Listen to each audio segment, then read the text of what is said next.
Hartlik welkom liewe vriende by ons nuwe reeks wat begin vandag met die tema stewig geanker. In hierdie volgende 9 dae gaan ons stil staan by hierdie baie besondere tema uit die woord van die Here. Mag hierdie reeks vir jou tot baie groot seën wees. Ek is Dominee Adriaan Swart. Ons begin vanmôre met deel 1 van ons reeks. En ons tema vandag is stewige anker in Christus alleen. Ons skriflesing is Kolossense 2 vers 6 tot 7. Aangesien julle dan Christus Jesus as Here aangeneem het, moet julle in verbondenheid met hom lewe, in hom gewortel en op hom gebou, vas in die geloof, soos julle geleer is, en met dankbaarheid vervul. Die wêreld waarin ons leef, liewe vriende, verander baie vinnig.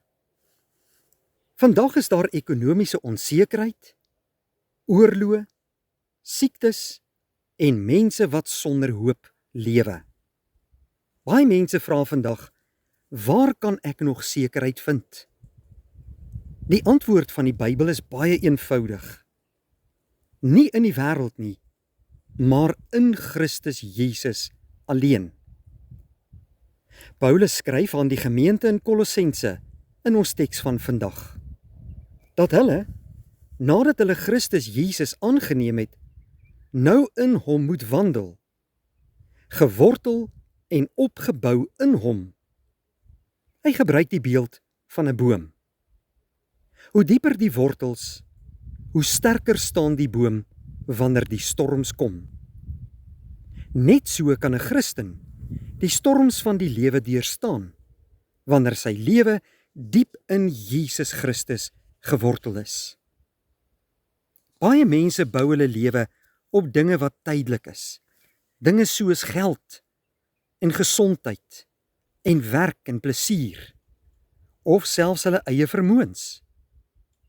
Al hierdie dinge is gawes van God, maar nie een daarvan kan ons dra wanneer die storms van die lewe om ons losbars nie. Jesus vertel in Matteus 7 van 2 huise. Van buite het hulle dieselfde gelyk, maar die verskil was die fondament. Die een was op sand gebou, die ander een op die rots. Toe die storms kom, het die huis op die sand ineengestort, maar die huis op die rots het bly staan. Die rots, broeder en suster, is Jesus Christus. Daarom sê Paulus in Handelinge 4 vers 12, en die saligheid is in niemand anders nie. Ook skryf Paulus in 1 Korintiërs 3 vers 11, want niemand kan 'n ander fondament lê as wat daar gelê is nie. Dit is Jesus Christus.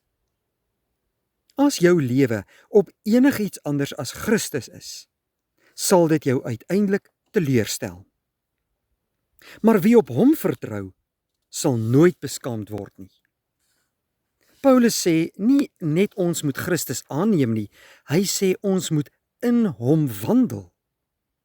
Geloof is nie 'n eenmalige besluit wat daarna vergeet kan word nie.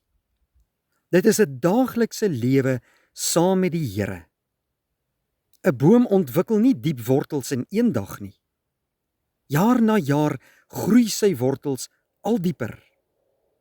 Net so word ons geloof sterker wanneer ons elke dag die Here in sy woord ontmoet.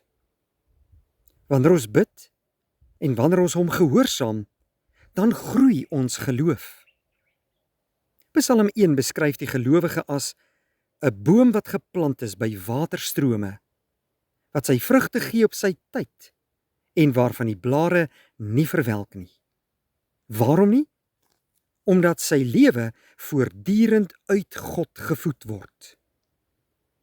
Broeder en suster, mense wil dikwels sterk geloof hê, maar hulle wil nie tyd saam met die Here deurbring nie.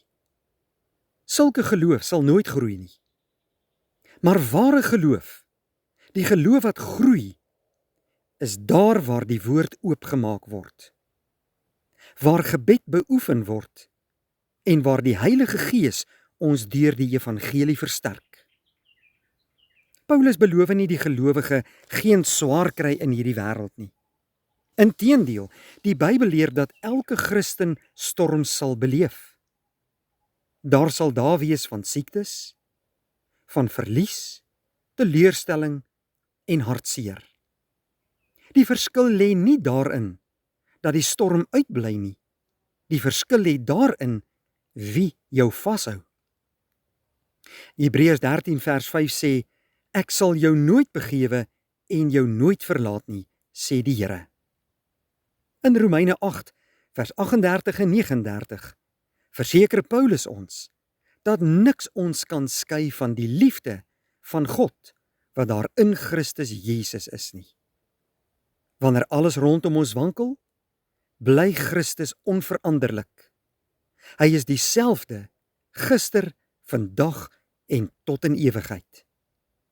Daarom kan die gelowige met vaste vertroue vorentoe kyk, nie omdat hy sterk is nie, maar omdat sy verlosser getrou is. Vra jouself vandag, waarin is my lewe werklik geanker? Is dit my finansies? Is dit my werk? My geld? My gesondheid? Of is dit in Jesus Christus alleen? Wanneer hierdie aardse dinge wegval, sal net een fundament oorbly, naamlik die Here Jesus Christus. Daarom wil ek jou uitnooi vandag, broeder en suster, kom elke dag weer na Jesus toe. Lees sy woord, bid sonder ophou, vertrou hom in elke omstandigheid, want wie in Jesus geanker is, sal nie deur die storms vernietig word nie. Miskien gaan jy vandag deur 'n moeilike tyd. Dalk voel dit of die golwe hoog slaan en die wind jou wil oorweldig. Onthou dan vandag, die anker van jou geloof lê nie in jou eie krag nie, maar in Jesus Christus. Mag elkeen vandag leer om elke dag dieper in Jesus gewortel te wees, totdat ons eendag veilig by hom sal aankom. Kom ons bid saam. Hemelse Vader, baie dankie dat U in hierdie mooi dag vir ons die geleentheid gee om in U teenwoordigheid te kan buig in aanbidding. Dankie dat U deur die Bybel vir ons kom opbou in die geloof en wil kom leer. Dankie vir Jesus Christus wat U die enigste vaste fundament gemaak het. Wil U vir ons vergewe, Here, wanneer ons vertrou op tydelike dinge stel. Help ons om elke dag dieper in Christus gewortel te wees en deur U woord en deur gebed te lewe. In Jesus naam. Amen. Dankie vriende, 'n geseënde dag.